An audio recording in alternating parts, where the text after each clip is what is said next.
Hey guys, it's the WalterFootball.com After Dark Show for June 7, 2024. We're going to be looking at NFL divisional bets today. Just thought I'd go over that. I didn't quite know what I was going to talk about. We don't have a guest on tonight. We're going to have Tom on Saturday, but no guest on today. And I thought I had a couple of ideas. I thought maybe look over fantasy football ADP, like do a deep dive and see like what I agree with, what I disagree with. But I thought that would be better served like waiting until Wednesday with Kenny, just obviously because Kenny's our fantasy analyst, as well as Ben Wassley when he comes on as a guest. But I thought I'd wait on that and just look at the divisional bets. Plus, I just finished my season previews, which will be started, which I'll start posting on the site on Tuesday. So I thought like I'd have a better idea of like what to bet, and I noticed a couple of things that really stand out. So I'll get to that. Also, going to go over a bunch of other stuff as well. GameStop, if you guys want to talk about that, or basically you guys can ask me anything tonight. I'm on by myself, so we don't have to worry about anyone getting canceled because, as I always say, I can't get canceled. I'll answer any questions you guys can have about anything. Doesn't have to be about football. Otherwise, please hit like, subscribe, comment below, share this video, visit the link in the description for the merch store. As you can see on the screen, we have a bunch of shirts. We have True Not a Shot of Pressure, which a famous man once said, the guy who pooped on stage today. It was real fun to watch. We have Rogers Butker, Make Football Great Again. Can't wait to get that shirt. I keep forgetting to order it. It's only $16.65. Like here, you get to save 25%. Even if you don't want these shirts, like a t-shirt that's $16 these days, it's like pretty good quality. Like that's a good deal. So we have 1789 money laundering. The colors, the Ukrainian flag, I always say chosen carefully, but I'm on by myself. This is the Ukrainian flag, obviously, because all the money we send there, goes to other places, I should say. November is Sloth Month. I'm making flags for the others 5 deadly sins. I have an idea for the greed flag. It's going to be like Nancy Pelosi holding ice cream and Nvidia chips and just basically like leering at you. So I think it's being March because that's her birthday. So that's my idea for greed. I have some other ideas as well. We have Pedo Pete, again, the guy who pooped on stage today. You can get that shirt again, $16.65. It's a real good deal. And then there are 4 lights. Obviously, an homage to Captain Picard in Star Trek: The Next Generation, who was tortured by the Cardassians, and they kept telling him to say that there were 5 lights, but he was so adamant that he kept saying that there were 4 lights. And so I think the moral of the story is just keep your convictions. Don't be fooled into saying, something that you don't believe, i.e. the guy who thinks he's a girl is actually a girl. No, it's a guy. So, there are 4 lights. And then Butker was right. The apron, a perfect gift for a loved one in your life. So we have that as well. And also there's super chats, super stickers. We had some great super stickers from Kevin Kovac the past couple of days. We had a new viewer give us $20 super chat. And in the past week, we also had Slew, John Sanders, Germ, Degeneron. Like you guys have been so awesome with your contributions. Just really appreciate it. And I always say this, like, we make nothing on these YouTube ads. They're horrible. I could just like go outside, look for change, and I'd have better luck just making money. So if you guys want to help keep the show going, that's a great way to do it. And also I have my book, which is Jerks of the College Years. It's available on Amazon. If you like Jerks of the Week, it's basically the same thing. I think the stories are a little bit shorter, but there are a lot more stories in there. There's so many. It's like 260 some odd page, 267 pages, just filled with just my crazy stories of Penn State, just weirdos I ran into up there. Very, very strange people. And Tom can attest to that. He'll be on Saturday. So, all right. So we have some comments. Hey, Mike, how's it going? Chris saying, I feel like Quacky's just avoiding me. Quacky's he's working hard these days. He works during the week. So I just think Saturday is better for him. And we're going to go over covered calls on Saturday because I've gotten a lot of questions about that. And given the whole GameStop surge, I think it's very appropriate, and it's free money with no risk, and like no one takes advantage of it because no one knows about it. The only thing you have is like the only risk you have is like this your stock going down, which you would risk anyway, just owning the stock. So I'm going to go into a deep dive about that on Saturday, just kind of like review how to like just get free money into your account, and again with no risk. So I'm going to go over that. Chris says he knows I'm trying to get on the guest list for his next duck party. It's a very exclusive event, so yeah, if you get in, then congratulations. Parrot says, miss you, Waldy Bear. Hey, Parrot, how's it going? I haven't seen you on here for a while. So hope you've been well and welcome back. So all right, let's dive into this. And as we go on, just feel free to leave any questions or comments. I'll read everything. And obviously super chats get priority, but like I'll answer anything. You guys know that. So this is on FanDuel, which I'm still having issues on FanDuel. I can log in and it won't read my location on the computer. At least I can still bet it. I can still bet on FanDuel on my phone, but for some reason on the computer it just doesn't read it. And like it's the only site that has that issue. Like I can still bet on DraftKings and bet MGM, Caesars. It's just so annoying with FanDuel because it's just so easy on the computer. But yeah, I have no idea why it won't read my location on the computer. It's weird. So we have Bills plus 160. We have Dolphins plus 200. Jets plus 200. Patriots 27-1. So if you want to throw your money away, just bet on the Patriots. So I think that there's not much here in this division. I think you can make a case for all three of these teams. I would make Buffalo the favorite. I think if it's not Buffalo, I would say the Jets would win the division because I think they have – well, I think the Dolphins have a ton of upside too. But the Jets, if they can stay healthy, I think they can go the distance. The question is, like, can they stay healthy? And it's probably not. But no, 2-1, I think it's okay. It's just not, like, amazing value, especially considering there are two other teams that could legitimately win this division.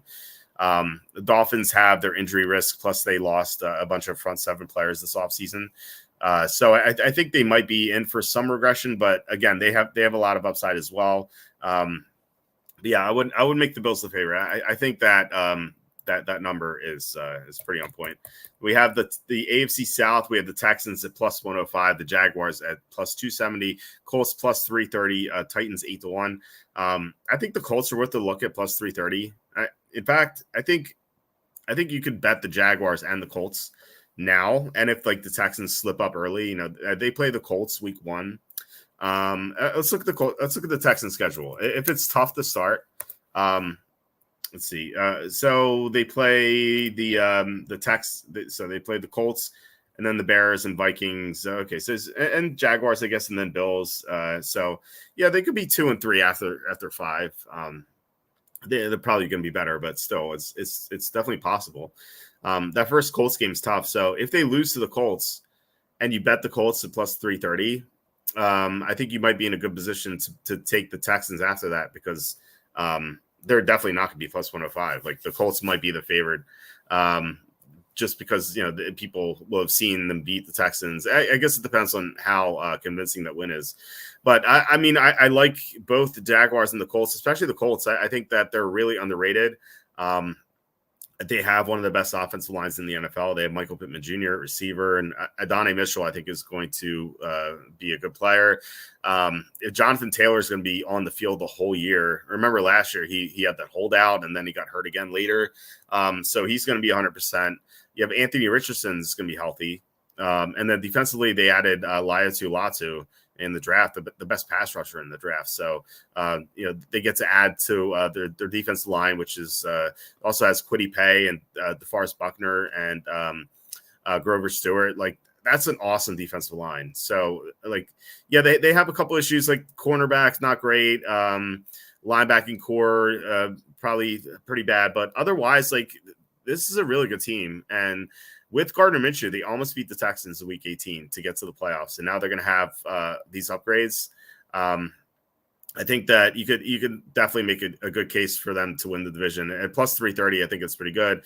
And then as far as the Jaguars are concerned, they were 8-3 last year. They beat the Texans in their second meeting, and they just fell apart because after that Texans win, they didn't win another game until and they beat the Panthers. That was the only game they won after that. They fell apart because Trevor Lawrence kept getting hurt. Like every single week, it was a new injury. Like he had a concussion in there, he had a shoulder, he had like lower leg stuff. Like it was something new every week, and then they just couldn't win at the end because he was so banged up. But Lawrence is a guy who's rarely gotten hurt throughout his whole football career. So I think that was kind of an outlier, and I think that he's going to be back. And the Jaguars have made some good additions. Like they added Eric Armstead, which is a huge deal. They signed Darnell Savage, he was pretty good last year, so it's an upgrade in the secondary. So I like both these teams. And the Texans should be the favorite at plus 105. I don't disagree with that, but I think this is a real toss-up between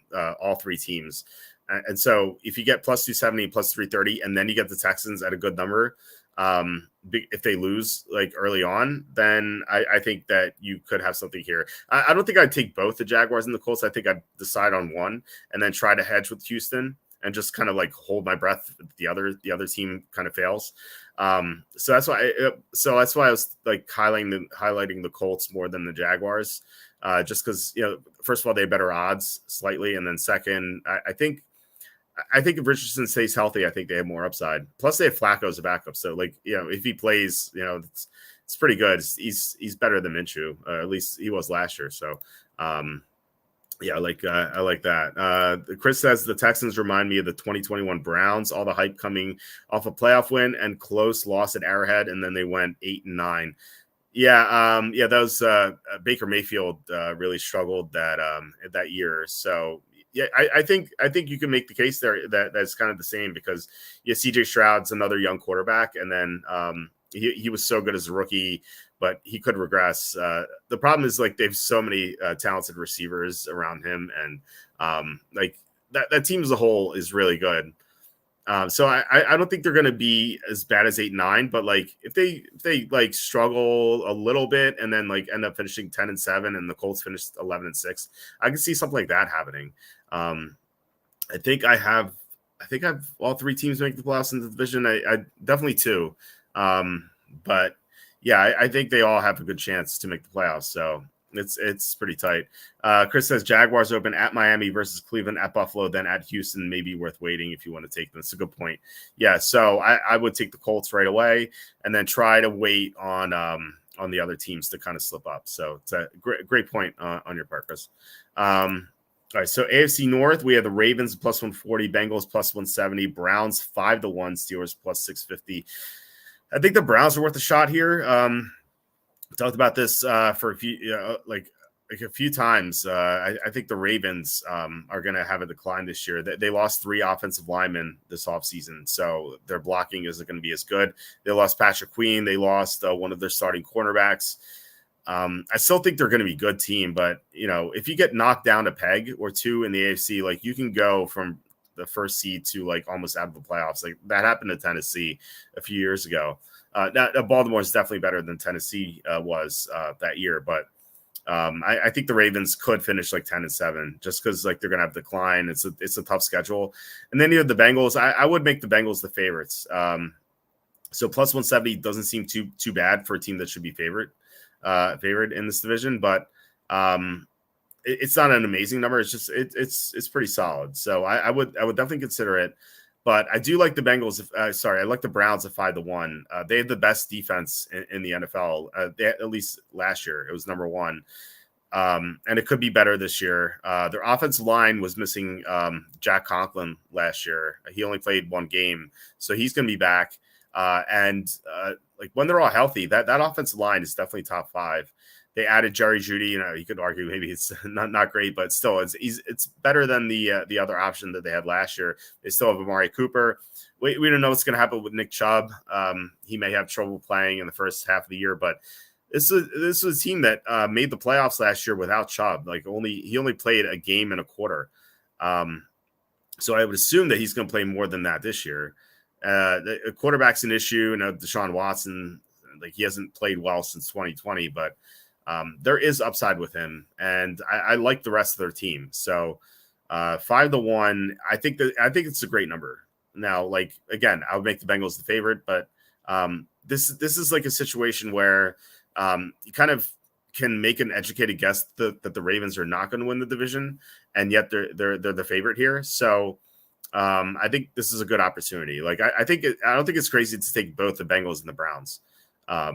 Because if you win with the Bengals, you're gonna you're gonna profit, because the Browns, you just lose. Say you put 100 on each, right? You win 170 with the Bengals and you lose 100 on the Browns, so you win $70. If you if the Browns win, you win 500, you lose 100 on the Bengals, so you win $400. So. Or you can like even it out. You could be like, all right, I'm going to bet 200 on the Bengals and 100 on the Browns, like scale it like that. So that's something I'm going to consider. I think I'm going to bet both those teams. So we go to the AFC West here. The Chiefs are rightly minus 230.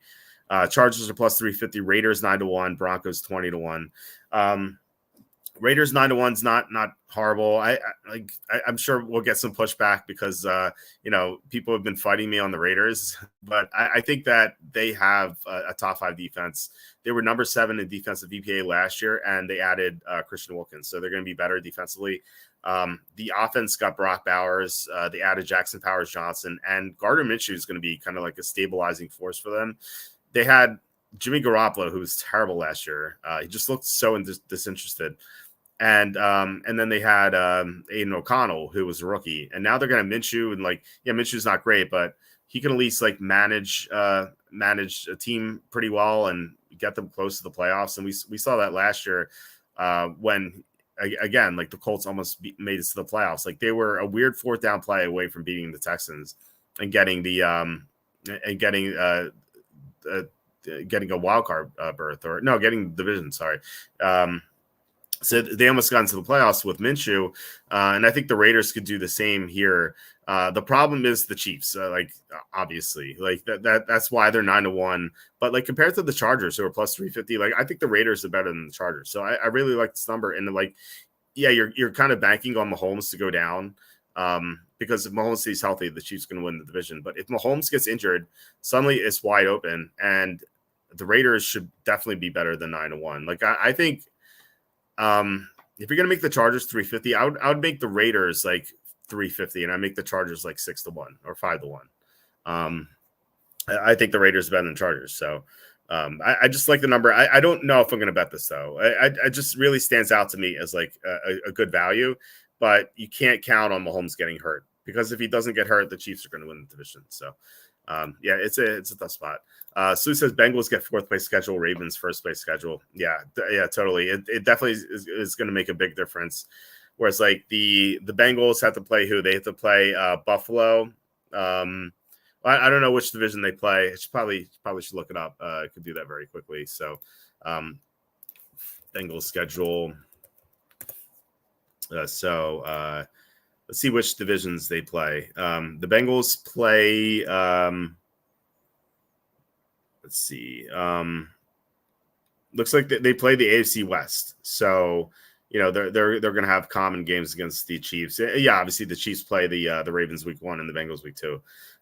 So you have the AFC South and the AFC East are going to be different opponents. So the Ravens are going to have to play the Bills and the Texans, whereas the Bengals are going to have to play the Titans and the Patriots. So that's a big edge for them. And then the non-conference division, the 17th game, it looks like they also play the AFC East. So like those opponents are going to be the same.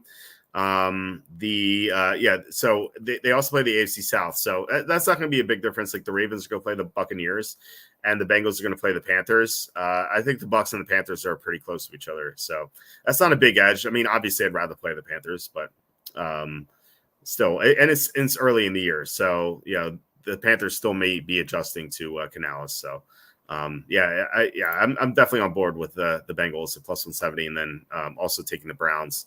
NFC East and AFC West. That says, can you not bet the Steelers? Burrow gets hurt every year. They lost their OC, and can you really trust Deshaun or a Chubb off the injury? Yeah, it's not. I don't think it's crazy.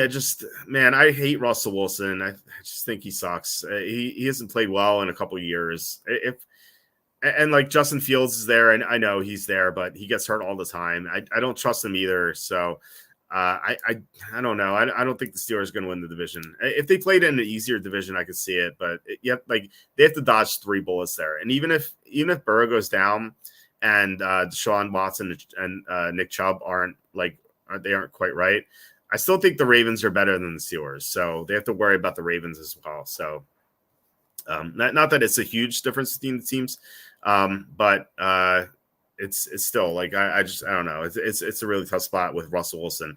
If I had more faith in Russell Wilson, I would definitely go for it. But I just think he's so bad right now. I think he's cooked. Chris says they have Carolina's 17th game. Yeah, it's a nice bonus there to as your 4th place schedule. And cat fight, yes. Yeah, we have duck orgies and cat fights on here. Chris says this is a knock on Mike Tomlin, but what is he going to get out of the corpse of Russell Wilson that Sean Payton could? Yeah, exactly. And it's not like they have a great offense coordinator. It's Arthur Smith now. He did well in Tennessee, so maybe he can redeem himself as an offense coordinator, but he was a horrible coach, head coach in Atlanta. So I just don't have much faith in this team. I love their defense. Sure. I love that they got Patrick Queen. Their offensive line's improved. But they lost Anthony Johnson. It's definitely substantial. So like this team's not perfect or anything outside of quarterback, and the quarterback is very rough. I just like Russell Wilson could be the guy to ruin Mike Tomlin's pristine 500 or better streak. I think it might be Russell Wilson who ruins it. Sheldon, the Porzingis, yeah, that's unfortunate. I took Dallas today in the morning thinking Porzingis was going to be out, and then when I saw that he was going to play, I'm like, he's not going to be 100% in the first game back. But man, he was so good. That was a huge difference. So I was kind of salty that I took Dallas, not knowing Porzingis was going to be 100%, but man, he was good. At least we got the Jason Tatum under, so it wasn't a total loss tonight. But yeah, just and I even said this. I think, like I said, if Porzingis comes back and is 100%, I think Boston would win the series. If he didn't, I think Dallas would have taken at least this game or at least the series. But Dallas shot so poorly from 3. They shot 25% from 3. It seemed like every shot of theirs rimmed out. It was just I think it was bad luck and also Porzingis. It shouldn't have been a blowout. If Dallas just shot normally, it probably would have been a 10-point game. I'm not saying I had the right side, or anything. I'm not even saying that. I just think it would have been closer. So I don't even think they would have covered necessarily, but I think it would have been 8, 10-point games, something like that. But Porzingis is being back at 100% is a huge deal. Chris says, well, he's been saying he would play all week. They had about 40 days off too. Yeah, I just didn't think he'd be 100% in his first game back, though. I thought it would take him a while to kind of get back on track. So, and having a billion days off did help. That kind of it was the same thing with Denver in the second round, where Minnesota won the first 2 games in Denver because Murray was hurt. And then for some reason they gave Denver 5 or 6 days off. It's probably 3 or 4 days off. It felt like 5 or 6. And then Murray came back healthy 100% in game 3. So Minnesota got screwed temporarily. They won the series, but still it was unfortunate for Minnesota in the short term. Chris says the final schedule is completely ridiculous too. 2 days off between almost every game. Yeah, talk about killing momentum. I think this is so stupid. I get 2 days off for travel. Not that Boston, Dallas is super far. But it theoretically could have been Boston, LA Clippers. A far schedule, far travel for these teams, and you want to give them 2 days off for that. I get that, but 2 days off every time is so stupid. I feel like they used to do Tuesday, Thursday, Sunday, Tuesday, Thursday, Sunday, Tuesday, for the 7 games. So they should have started on Tuesday and then Tuesday, Thursday, Sunday. And that would have made so much sense because it also would have factored in for the travel because you have Tuesday, Thursday for the Boston games. Then they travel to Dallas and then you have Sunday, Tuesday, Thursday for the 3 games in Dallas. And then they travel again. And then you get Sunday, Tuesday. That makes sense. I just don't get what they're doing now. It seems incredibly dumb. But yeah, I mean, Porzingis gets even more rest coming back from his first game. So it's it's looking pretty bleak for Dallas. I thought that I didn't think he'd be 100% for the series necessarily, but I mean, he is. And then Chris says it's also ABC, ESPN can alternate between the NBA and NHL finals or whatever else their programming is. But like, there's only one sport though. Like that's why I assumed that I thought that the NBA would get Tuesday, Thursday, Sunday, and then the NHL would get like Wednesday, Wednesday, Friday, Monday, or something, whatever they want. But like they would have the other days. It's not like there's 3 sports who need attention. You know what I mean? Like hypothetically, the baseball World Series are happening now. Like I would get stacking it with 2 days off, so you can go like NBA, NHL, MLB, NBA, NHL, MLB. But like what else are they giving time to? Like, it just doesn't make any sense to me. But anyway, so we have our next division is if I could find the tab out of my million. The NFC East, we had the Eagles. I think this is really interesting. The Eagles are plus 115, Cowboys are plus 130, and then you have the dregs of the division. The Giants are 10-1, Redskins 10-1. I think it's weird that the Eagles are a favorite, and not that I think it's wrong. I actually think that's correct. But the Eagles are plus 115 here, and Cowboys are plus 130. But if you look at the Super Bowl odds on the same site, you have they changed it. Okay, so Dallas is plus 15-1, Eagles are 14-1. The Cowboys were 13-1 the other day. So yeah, I guess they just changed it. So maybe it's not that interesting. So I thought it was weird that the Eagles were favored in the division, but the Cowboys had the better odds for Super Bowl. But apparently that's not the case. And it wouldn't be the case of like something weird anyway, because Mike McCarthy like tends to suck in the playoffs. I think the Eagles will win this division. I think rather easily, unless they have a ton of injuries. Like I think Dallas is going to take a major step back. They lost 2 starting offensive linemen. They lost Leighton Vander Esch. They still don't have a second receiver. They have no running game. They still have Mike McCarthy. He's a lame duck coach. I just don't think the Cowboys have much going on for them. Like they won a lot of games last year, but a lot of it was smoke and mirrors, just like them beating up on bad teams. But when they played against good teams, they got walloped. Like think about the Niners game on that Sunday night. I think it was like week 6. Think about the playoff game against the Packers. Like they got destroyed. So I still think they're going to beat up on the bad teams. Like they're a front running team. CeeDee Lamb could just explode against horrible secondaries. But whenever they're going to be matched up against a good team, I just think they're going to just fold. And it's kind of like been their MO or like under McCarthy anyway. But then, you have the Eagles who added Saquon Barkley to their offense. And so that's going to be so much more explosive. And then defensively, they added Chauncey Gardner-Johnson, Devin White, Quinion Mitchell, Cooper DeJean, and then they hired Vic Fangio. So, and they still have their great pass rush. And like all the young guys are just going to have more experience, like Jalen Carter, Jordan Davis, the edge rusher they drafted from Georgia, Nolan Smith. Like all those guys are going to have more experience. And it felt like they kind of regressed down the stretch last year. I think because they were exhausted from playing a full NFL season. So now that they're going to have more experience and more endurance, I think that's going to make the Eagles even better down the stretch. So I think plus 115 is not a great number, but I don't see who's going to win that division unless Jalen Hurts goes down or something. So I would consider betting that too. Let's see what we have. John says basketball is so boring. Only 58 days until the Hall of Fame game.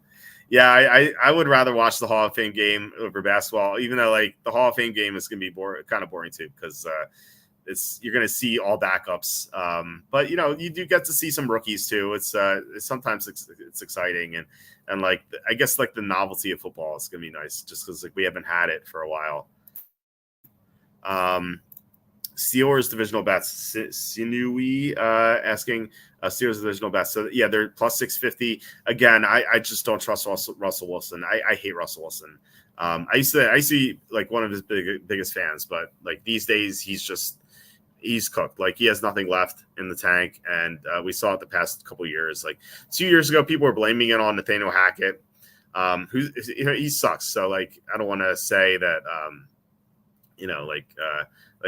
Hackett's excused from that performance. Just because we saw Russell Wilson last year, like he's terrible too. But Russell Wilson last year was such a big disappointment, and he just looked like dead. Like I think he's done. And so I just can't back a team quarterback by him. And again, Justin Fields could be better, but he gets hurt so often. You can't trust him either. What is the Saquon category? Yeah, well, let's take a look at that. Real quick, Chris also says there's also Steelers tab, perhaps how long before the field starts. Yes, I think so. Yeah, let's take a look at it. We have Saquon. So to score, I don't know why he gets his own tab. It's strange. To score 6+ regular touchdowns, he's minus 200. To record 1,000 plus rushing yards, he's minus 115. Score 8+ touchdowns, he's minus 115. 10+ touchdowns, he's plus 240. 1,250 plus rushing yards, he's plus 380. There's even more. 500 plus receiving yards is plus 460. 3+ regular season touchdowns versus the Giants. So you can get 2-1 or 3-0. That's 5-1. That's not bad, right? I mean, like the Giants defense isn't anything special. They have a good pass rush, but I feel like the Eagles are going to get him touchdowns. It's a revenge, obviously, and the Eagles are going to be scoring a lot. So I guess the one thing you have to watch out for, now that I think about it, the Eagles play the Giants in Week 18. And in my simulation that I ran after doing all the projected records, the Eagles did not have to play their starters in Week 18. So you're going to you may have to have Barkley score 3 touchdowns in a single game, which is almost the Al Bundy, which could happen. It's a revenge game for sure. But like now that I think about it, like the fact that it's Week 18, the second match was Week 18, I wouldn't risk that. To score 12+ rushing touchdowns is plus 550. To lead the NFL in regular season rushing yards is 10-1. To score 4+ touchdowns versus the Giants, 17-1 again. That's too risky. And then to lead the NFL in regular season rushing touchdowns, 21-1. It goes about him on over 10, 25.5, minus 112 either way. And then his over under touchdowns is 6.5. I don't know if you guys like anything there. I mean, nothing really stands out to me. Again, if the Eagles didn't play the Giants in Week 18, I would consider the 3+ touchdowns at 5-1. But you just can't do it because it's Week 18, and the Eagles might be the best team in the conference, so they may not need to win that game. And then we have the Steelers tab. So there it is. So we have let's see here. We have Steelers to score 1+ touchdown in every single regular season game. It seems tough to do.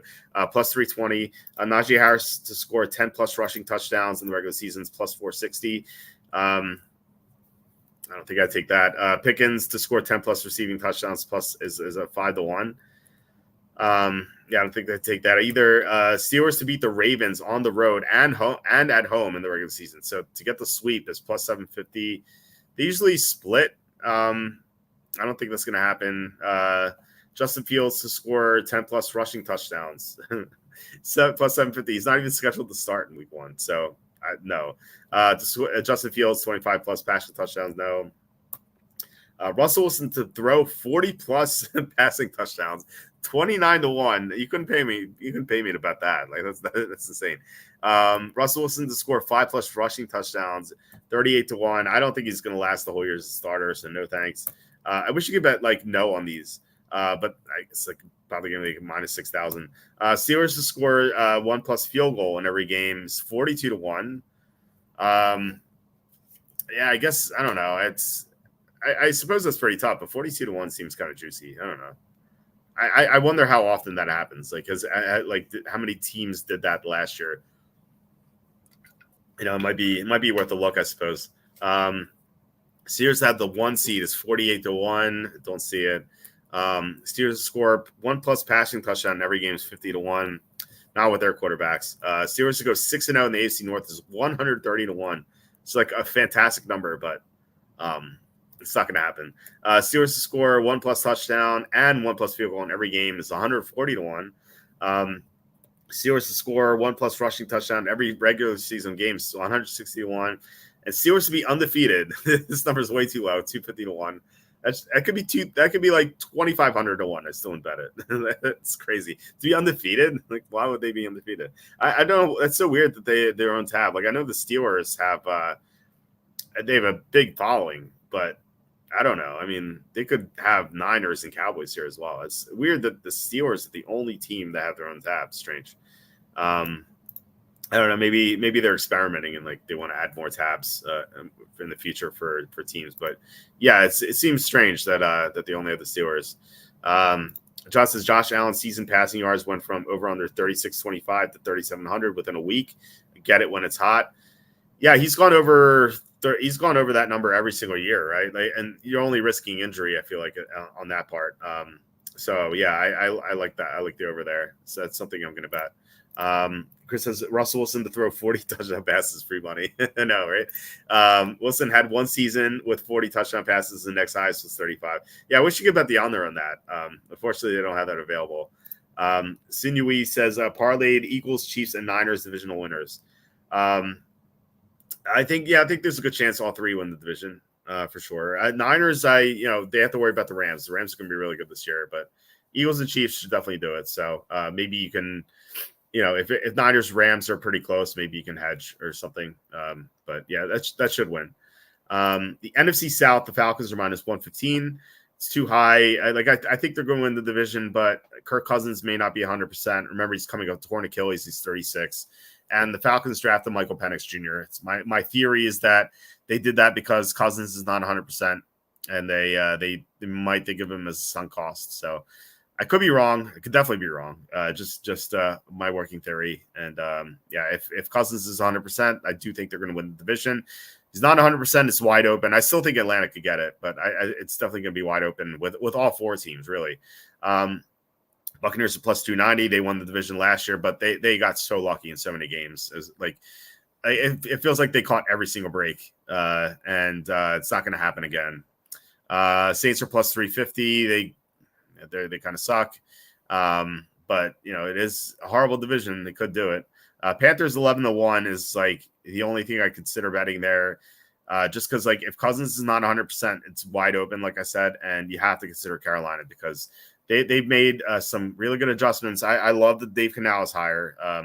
We don't know if he's head coaching material yet, but we know he can really coach up quarterbacks. And so Bryce Young, I feel like is automatically going to be a lot better. Now he can't be worse. He was so bad last year, but at the very least, like he's going to be better and maybe a lot better. So that's one factor. The second is that they added to the receiving core. They traded for Deontay Johnson. They drafted Xavier Legette. Jonathan Mingo is going to have more experience. They still have Adam Thielen there. So like they have like four receivers that are like kind of dependable. Maybe you want to say like three if you don't like Mingo, but still it's definitely a better receiving core than they had last year. And then they signed two offensive linemen. Like they really struggled to protect in the interior last year. Their tackle play was good because they had Ike Ekwonu and Taylor Moton, who were really good. They signed Damian Lewis and Robert Hunt. Two really good guards. They paid top dollar for those guys, and I think that's going to make a big impact.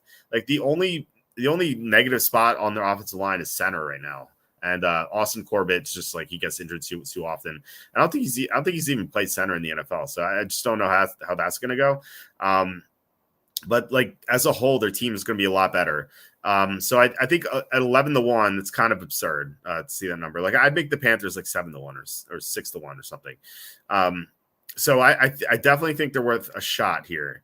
I don't think they're going to win the division, but 11-1 seems like a good number. I might make that like a small bet. But yeah, I do think they're going to be a lot better. If they were in a real division with a good team, I would say no, definitely not. But in this division, like anything could really happen. Cindy, we got 3.5-1 on that parlay with the Eagles, Chiefs, and Niners. Yeah, it's pretty good. Like I said, you can hedge with the Rams, and I think that'll work out well. Chris says I take under 20 touchdown passes on Wilson. Yeah, I agree with that. I wish you could bet that number. I just don't know if that's available, but he's going to be benched for either injury or incompetence at some point. Let's look at the NFC North. The Lions are plus 145. They're the favorites for good reason. The Packers are plus 185. I agree with that. It seems reasonable for both teams. Bears are plus 320 and Vikings are 9-1.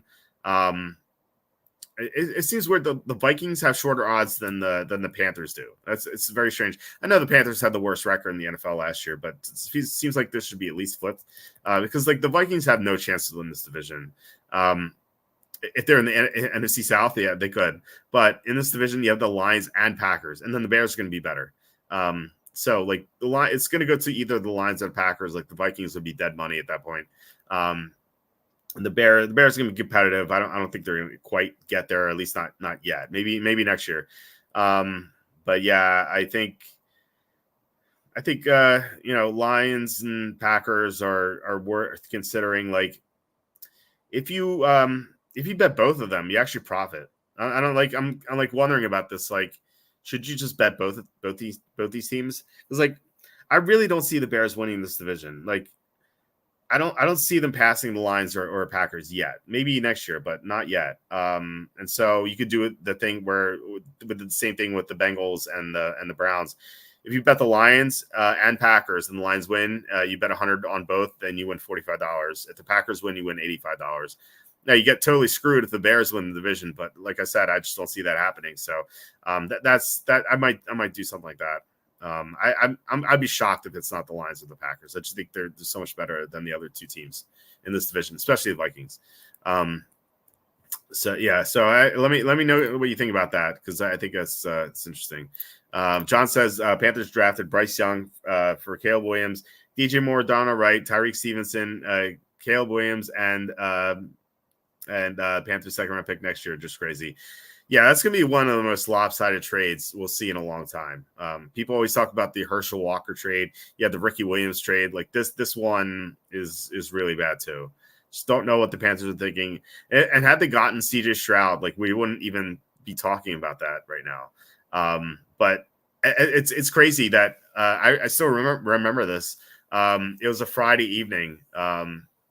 Because I remember my son was at my mom's house because she always takes him on Friday, and I remember seeing that trade and I graded it. And my wife and I, this is back when we only had one kid, so my son was not here. Like we were able to like veg out, but like now we have a daughter too, so it's not possible. But yeah, we were just like lazy on the couch, and like I saw the trade and so I graded it. And like I was asking around, like I don't have Charlie's sources or anything like that, but I do have a couple people I talked to in the NFL, and like one was at the Panthers, and like they were excited about CJ Stroud, and I saw a bunch of people saying no, the pick's gonna be Bryce Young, and I'm like no, it's gonna be CJ Stroud. Like the coaches were really excited about him, and they're planning on drafting him. And then a few days later, I was like, I asked again. He's like, no, we're gonna take Bryce Young because the owner wants him. I'm like, this is so stupid. Like, why would the owner just override every single football guy he's hired? This like Dave Tepper is just so incompetent. But yeah, if it was CJ Stroud, like you could at least make the case for it to be a decent trade. But Bryce Young was so bad last year. Bears winning the division would be insane, says Sinewy. Yeah, I think so too. Yeah, Caleb Williams is a rookie. He could struggle. It could take him a while to get going for sure. So, and then Chris says, and then free roll that $45 on Russell Wilson over 40 touchdowns. Exactly. Bears offseason equals missed opportunity, says Slow. Yeah, totally agree with that. I'm really disappointed with the Bears offseason. I was very high on them heading into the offseason, and then they signed DeAndre Swift to big money. I'm like, what is going on here? And then I like the Keenan Allen move, but that's really all they did before the draft. So very, very weird. Caleb Williams would be him. And then that's great value. Yeah, since Sinui. And then huge missed opportunity. Yeah, Chris, I totally agree with the Bears. It's I don't understand what they did, but I don't know. I guess maybe they have some sort of plan we don't know, but I just don't get it. Last but not least, we have the Niners at minus 195 to win the NFC West. The Rams are plus 330, Seahawks plus 750, and the Cardinals are 12-1. I like the Rams here at plus 330. I know this conflicts with Sinewy's parlay. Now, I do think the Niners should be favored. I don't think, I'm not saying the Rams should be the favorites here, but at 330, that seems like great value. I actually have these teams. I think I have them with the same record in my season previews. I'm a big fan of the Rams this year. Their offensive line is so much better than it was a couple years ago. Puka Nacua just gives new life to that receiving core, and having Demarcus Robinson is like a decent third option. I think that's kind of a big deal because like now teams can't really just focus on those two guys. You have Kyron Williams in the backfield, who was awesome last year, and they have Blake Corum in case he gets hurt. Stafford looked rejuvenated last year. He could always get hurt, but as long as he's healthy, I think that offense is going to be so explosive. The defense lost Aaron Donald, and that kind of sucks because had Donald not gotten hurt, I would have bet the Rams to win the Super Bowl. But he's gone, and so it kind of sucks. But at the same time, they made some good additions. They signed Cameron Curl, who's a really good safety. They got a couple of young edge rusher or young pass rushers in the draft with Braden Fiske and Jared Verse. And then they had a bunch of young players last year who really panned out, and they're just going to keep getting better with experience. So I like where the Rams are going. I think they're a really good team. And if like Trent Williams gets hurt, like the Niners are kind of cooked. Like they're not going to be able to block at all. Or if like, remember last year, Deebo Samuel got hurt and the offense couldn't do much. I like stuff like that. Like Christian McCaffrey was healthy all last year, and as a long season for him. He could easily get hurt too. So I just think there's a lot of downside here with the Niners. Like I still think they're going to win the division. Like gun to my head, I think they win the division. But the Rams at plus 330, I think, look pretty good as a really good value. So that's a team I'm going to bet here. Now I'm going to shop around, of course. Like you have to shop around, try to get the best odds. Who knows? They might be like plus 360 somewhere. So I'm going to make my bets official when I go to Vegas in July. I just want like all the best opportunities out there. Within like by the end of July, I'll have everything up on the site officially. But so I'm going to be betting the Rams at let's get Scheffler out of here. I'll talk about that for a second. Rams plus 330. Like I said here, Lions and Packers. I think that's something you could do. They're both plus money, so you can bet them both to win. And I think you will profit as long as the Bears don't have this crazy season. Panthers 11-1. I think I'll make that a small bet, very small. But I think they're worth a shot. Eagles plus 115. I consider. I have a lot on the Eagles as far as Super Bowl and over win total is concerned. So I may not bet this one, but I'm going to consider it. I don't think I can get to Raiders 9-1. Here, Bengals and Browns. I think I'd bet both, like 200 on the Bengals, 100 on the Browns, something like that. And then the Colts at plus 330 is the last team. So to go over that real quick again, Rams plus 330. We had the Lions and Packers 145, 185 respectively. Panthers 11-1, small bet. Eagles 115 maybe. Bengals and Browns a 2-1 bet on those two teams. And then Colts at plus 330. So that's where I'm looking at for the division. So it says we'll get a good early read on the Rams. 4 out of the first 5 games is quite a challenge. We can take a look at that. I know they played the Lions in week 1 on Sunday Night Football, which is a game they could win. It was close last year in the playoffs. So they have the Lions. Then they're at Arizona, which is going to be an easy game for them because they always dominate Arizona. They host the Niners, and the NFC West is rock, paper, scissors. You have the Rams dominate the Cardinals. The Niners dominate the Rams. The Seahawks generally play close with the Niners, and when they're good, they beat the Niners. And then Arizona gives Seattle so many problems for some reason. It's so weird. So it's rock, paper, scissors, and something else. And then so we have Lions, Cardinals, Niners, then Bears, Packers. So I think that's 3-2 at the very least. Like I think they'll beat. Well, maybe not. Like I think that at least 2 and 3 at the very least. They'll beat Arizona. I think they'll beat Chicago, and they host the Packers. So I think they'll have a decent chance to win that one. I think they'll win one of Lions or Packers. Cardinals. I think they'll win one of these games, and then I think they'll probably lose to the Niners. And then I think they'll beat the Bears and the Cardinals. So I'll say they go 3-2 to start the year. But yeah, if they go like 2-3 or 1-4, then it's not going to look quite good. Mike says I like the Rams bet too. Yeah, for sure. Yeah, glad you like that as well. John says bet the Rams before Aaron Donald spends time with his wife and kid and realizes he needs to retire.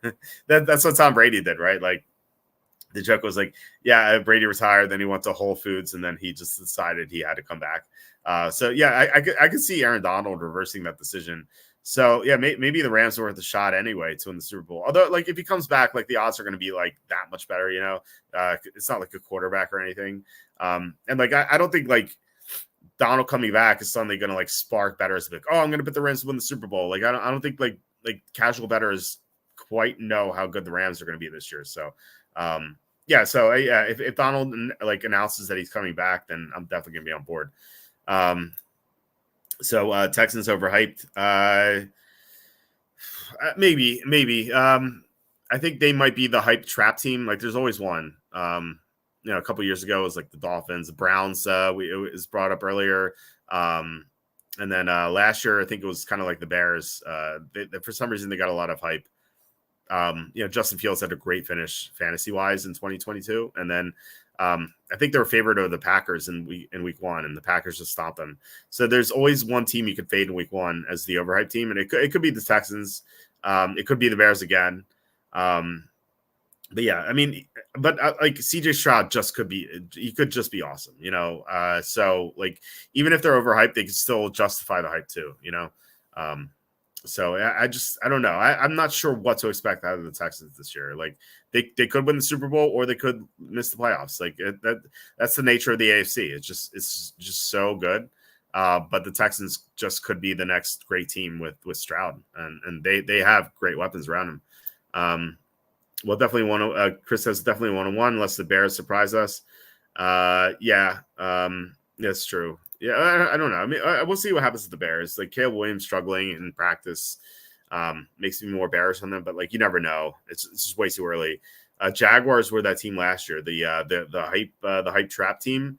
Yeah, well, they covered week one, but then week two they lost to the Chiefs. They lost was 17-9. They lost to the Chiefs, so they didn't cover that game, and then week three, they lost to Houston, right? They lost Houston. They got blown out at home against Houston. They were like 9-point favorites. And then they went to London. They beat Atlanta, and then they stomped all over Buffalo in London because they had that big advantage just being in London and like having their body clocks adjusted to it, which is kind of ridiculous. Like they're going to have that edge this year too.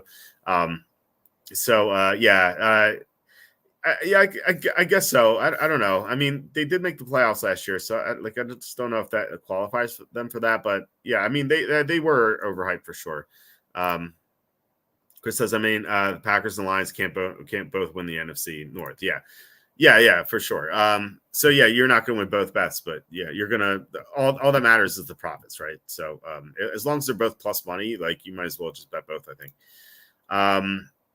I was talking about golf real fast. Let's go jump to golf just because Scheffler. We bet Scheffler at plus 360, I think, or plus 370. I can't remember what the number was, but I know Slew got him at like plus 530 or something on bet 365, which made me very jealous. I don't have bet 365, so I have to get that. But on Caesars, I think it was Caesars. I was able to get like a profit boost on Scheffler at to get him like plus 450, but it was like a $25 max bet. So like I'd have bet like 25 there and then like the rest on him. So it's kind of annoying, but anyway, Scheffler is plus 190 now. It's not a good bargain. He had a great round one. He's let's look it up. He's 5 under. He's second place by himself. Adam Hadwin is 6 under. Hadwin's a good golfer. He's not great though. Like I expect him to fade, and like the odds agree with that. Like if you look at the odds, Hadwin's not even like here. Like you have to scroll down to find Hadwin.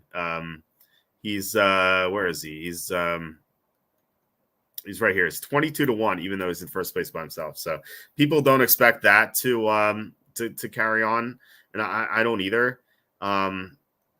So yeah, he's just. I mean, he's like, if you look at his stats, like he's just like very, very mediocre. Let's set up open a pad win. Yeah, he's like not great in any category. He's not bad in any category either. He's just a solid guy. He's had a fifth, a fourth, and a sixth this year, so like he could win for sure. But this is this is one of the toughest courses on tour. You're gonna like the winning score is probably gonna be like 10 or 11 under. Um, so it's pretty tough, and like I just don't know if he can hack it through like for the next 3 days. Whereas like look at like Scheffler stats, like they like look at this Pentagon, it just like jumps out at you. And like look at his finishes this year, like second, eighth, win, second, win, 10th, third, sixth. He had a 17th and a fifth. Like this guy is the best golfer in the world. This is a tough course. This course is perfect for him because you need to be great at approach, which he's the maximum is 3. You need to be great around the green. He's 2.7. You need to be a good putter, which is like it's better than average, and you need to be accurate, which is he's better than average, much better than average. So this course is just like perfect for him. If this were like a Bombers course, then I'd be like, just don't bet Scheffler because like it's just driving distance is his worst trait, except for putting, I guess. But like he's just so great at the stuff you need to be great at this course, and so I still think he's going to win. If you haven't bet it yet, I don't know if I'd consider plus 190. I think that like I'd maybe wait for him to like get a couple of bogeys or something and then bet him. But like I'm pretty confident he's going to win. So he's plus 190. You have Xander Schauffele at 6-1. Colin Morikawa is like if Scheffler were not in this tournament, I would have bet Morikawa at 14-1. He's 7-1 now. I think this course is perfect for Morikawa as well. But there's Scheffler's in his way, so I didn't want to bet. Like my plan was to bet Scheffler and a bunch of long odds this week. So unfortunately, Lucas Glover was horrible. He's like I think he's 6 over. Yeah, he's near the bottom here.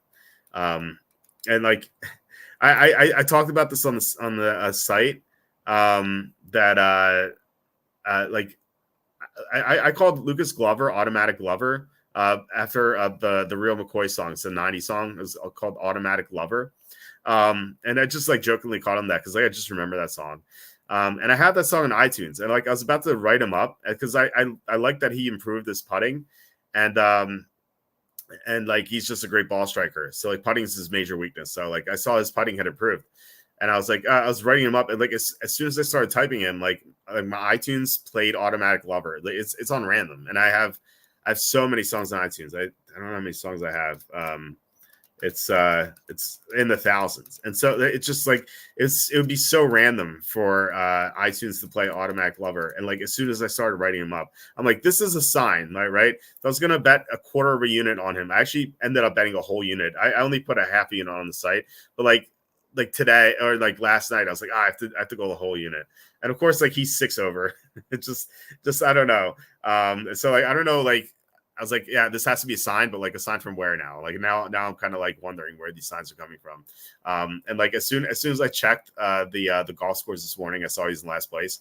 I opened up my E-Trade and I saw I sold another covered call on GameStop, and my average on my my IRA account was 666 for the cover call. And I saw Glover like getting that bad sign, and then I saw 666. I'm like, oh my god, like who am I getting these signs from? So yeah, I might this might be coming from like bad places here, unfortunately. It's like I have a theory about too, which I don't know. Maybe I'll talk about that one day, but I'm not. I don't know if I'm right about it. Chris says that edge is over the Patriots this year. Total waste. That edge is over the Patriots this year. What edge? Oh, what edge are you talking about? I'm kind of. I mean, I'm referencing stuff that I said like 10 minutes ago. So kind of forget when you keep talking nonstop. You kind of forget what you say like 10 minutes ago. Is there? And I don't know if there's anything else. I mean, GameStop has exploded. Obviously, it's. I don't know if you guys saw the after hours, but let's see, stock twits. Stock twits. There we go.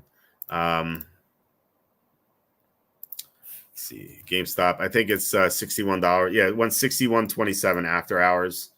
I sold a bunch of $100 cover calls. So if this reaches 100, my shares gonna be assigned, which I'm okay with. Like whenever I'll get more into this on Saturday, but like whenever I sell a cover call, like I'll say like where am I gonna be happy to sell? And I was like $100 seems good to me. And it could definitely go a lot higher.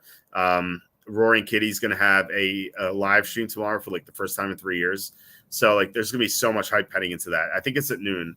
So it might be the same thing we saw with Elon Musk. I don't know if you guys remember, but he was always hyping Dogecoin, and he was going to be an SNL, and like the price of Dogecoin spiked before SNL started. Like it went from like I don't know what it was beforehand, but I know it went to like 65 cents or something. And then when he was on SNL, at first he didn't mention it in his monologue, and like the price plummeted. And then he was on the fake news show that they have, and like he kind of like said like Dogecoin was fake, and like Doge plummeted to like 30 cents. So it could be the same thing. I'm not saying it will. I don't know. Just kind of get like vibes from that where GameStop could skyrocket right until Roaring Kitty starts to stream, and then it could crash like based on what he says. Like I don't know, or it could keep going up. I don't know. I don't know what he's going to say. I have no idea. But it's exciting if you guys are into it. I hope you guys are. Which I am. So. Okay. Jaguar second line of the game. Yes. Yeah. They well, at least it's an easy game. Like they don't have to worry about that. But yeah, that advantage is completely waste for sure. John Sanders says, buy the hype, sell the news. Yes, that for sure. It doesn't that doesn't always apply, but for the most part, it does. And like the only way it works is if it's if the news is like way better than even expected, like then it'll keep going up. Like what if Roaring Kitty goes like, oh, instead of 5 million shares and 12 million and 12,000 call options, I have 20 million shares and 100,000 call options or something like that. Like the stock would like explode in that case. But yeah, I just don't know what he could say to overtake the hype. I just don't know. So Slew with the 555. Thank you so much, Slew, for making sure we're not shut out here. Thank you so much. He says no shutouts. Buy a small package of the pens with this and send it to 1600 Pennsylvania Avenue. Somebody we know of is indeed. Yeah, I don't know if you guys saw the video. It's like it could be the last thing we do here. Unless you guys have some other questions. Let's see. We have let's get my profile. We have this. I don't know if you guys saw this video. It's hilarious. I'm sure a lot of people saw it. We have our great leader there, and he goes, what is he doing?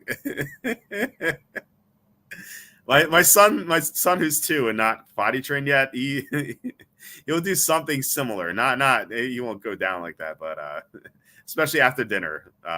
It's like, and then it's like, hey, Connie, did you poopy? And he's always like, no. He always lies. And I swear I told him the boy who cried wolf story like 5 times already. He's probably sick of it by now, but it's embarrassing. This is embarrassing. It really is.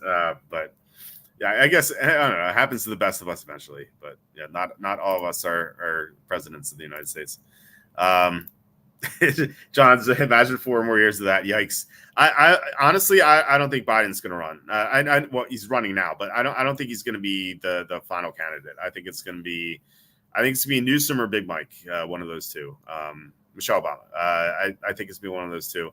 I think they're going to realize Biden can't win, and they're probably going to like just freak out and choose someone else. The DNC could do that. Like it's their rules. Like they could nominate anyone. Like they screwed over Bernie Sanders in 2016. Like Bernie had beaten Hillary, and they just chose Hillary. Like they could do whatever they want. So I think if they sense that like Biden can't win, which I don't think he can, given like the economy and like these videos and stuff like that, just I think they're going to choose someone else. And I think like Newsom is like he's a snake oil salesman, but he's I think he's a great debater because like he can sell like fake facts like better than anyone I've ever seen. Like he did that debate with DeSantis, And a lot of people came away, even like Republicans were like, wow, I can't believe how well Newsom did that in the debate. And then people fact checked like everything he said, and everything he said was wrong. Like he just said, like he gave out all these facts, and they're all wrong. But he like said them so convincingly that it seemed right. He's like the biggest con artist ever, and I just think that like he just like he's really smooth like that, and like like women I think find him attractive, I guess, but and he's like younger, he has more energy. Like he would definitely give the Democrats a better chance of winning, but like based on what he's in California, that would be a disaster too. John says Newsom would probably win. Kamala probably not. No, I can't see Kamala winning for sure. Sue says, but Kamala, yeah, she won no delegates in when she was running for president because like Tulsi Gabbard destroyed her. I think the DNC was so angry because they wanted her to be the president, and then Tulsi pointed out how she was like slave labor when she was in California and stuff like that, and she had all these people that she had people on death row who were innocent, and then it's just for marijuana charges. She like locked people up like forever. She's like a disgusting person. She's an idiot too. So, yeah, it's not going to be Kamala. They're going to know that too. So, I think Newsom gives them the best chance to win. But maybe I don't know if Michelle Obama wants to do it. I think if she wants to do it, I think they might choose her. But I have a feeling it's going to be Newsom. I really do. Mike says, I made a bet at the beginning of the year that neither Biden nor Trump will be the final candidate. It could still happen. You mean for both parties, or like who's going to be the winner? Because I think Trump will be the Republican nominee.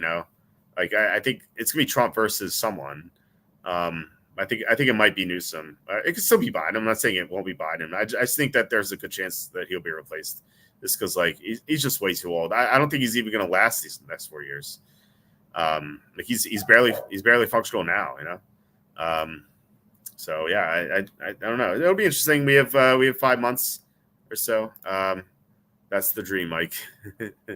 I wanted the most libertarian candidate to win. As you guys know, I'm libertarian, and then Libertarian Party they nominated the pro-vaccine guy, Chase Oliver. What is going on here?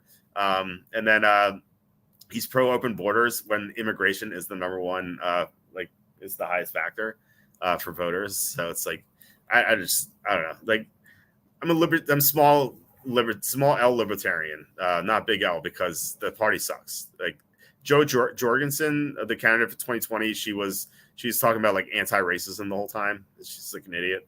And then I can't remember the guy's name before that. It's slipping my mind. The guy before that was like, it's kind of a moron too. I was always hoping for like Ron Paul, whatever.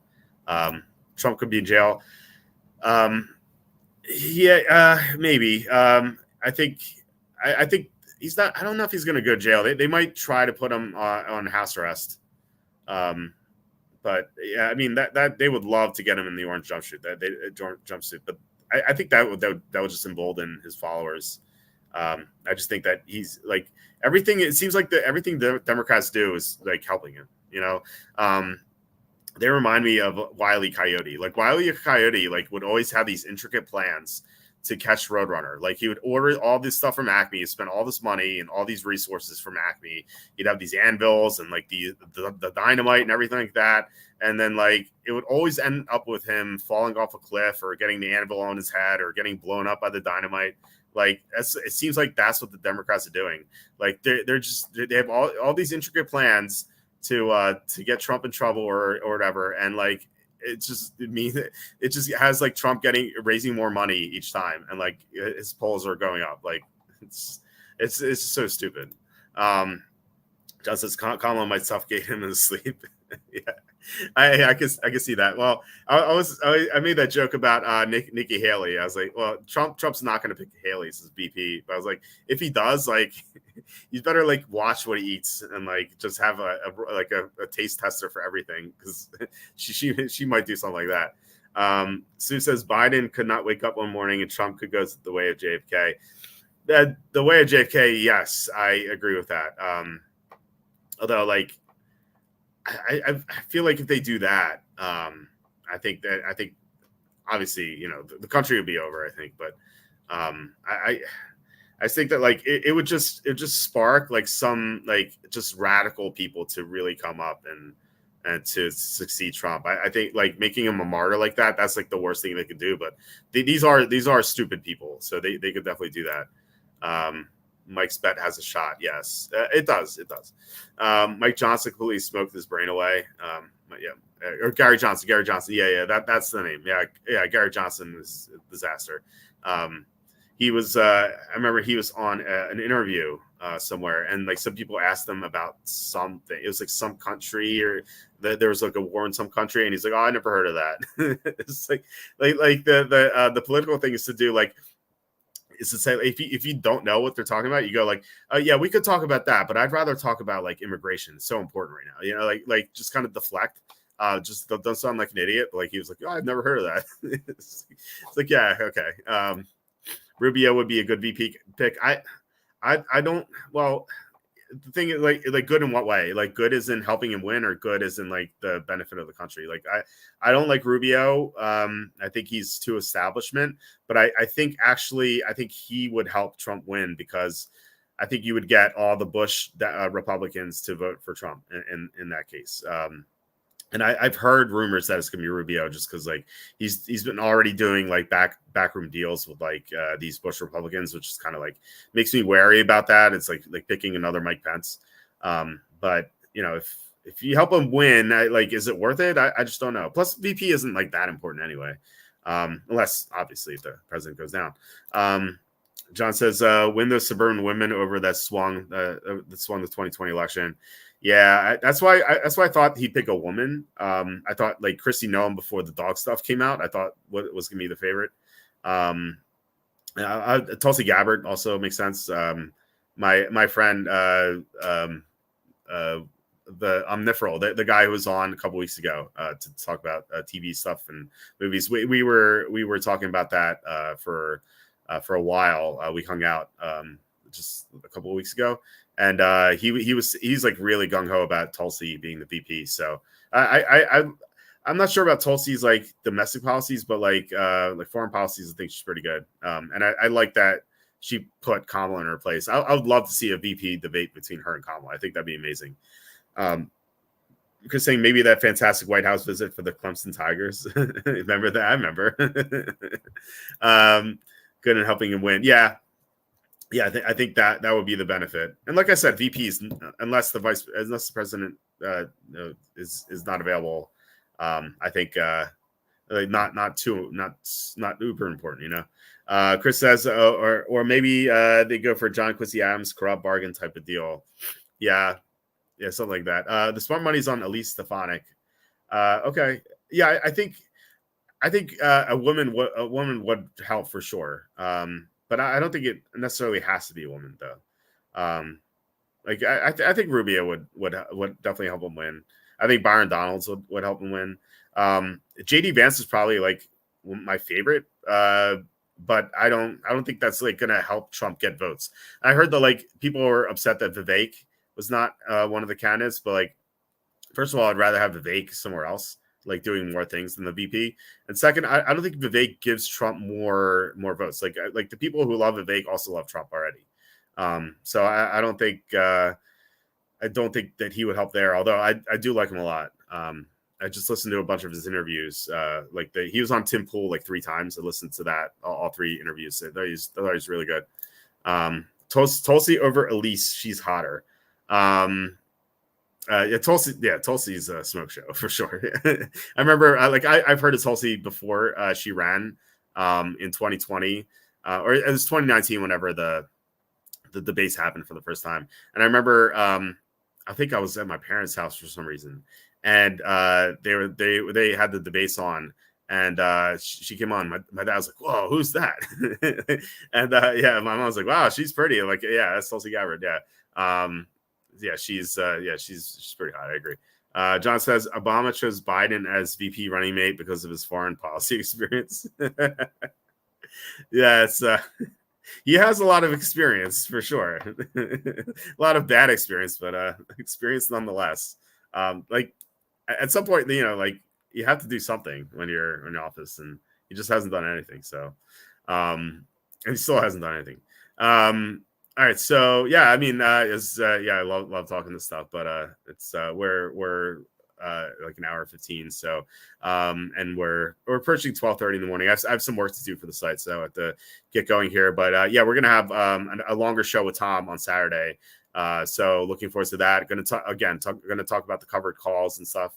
Not just specifically for GameStop, but like any stock really.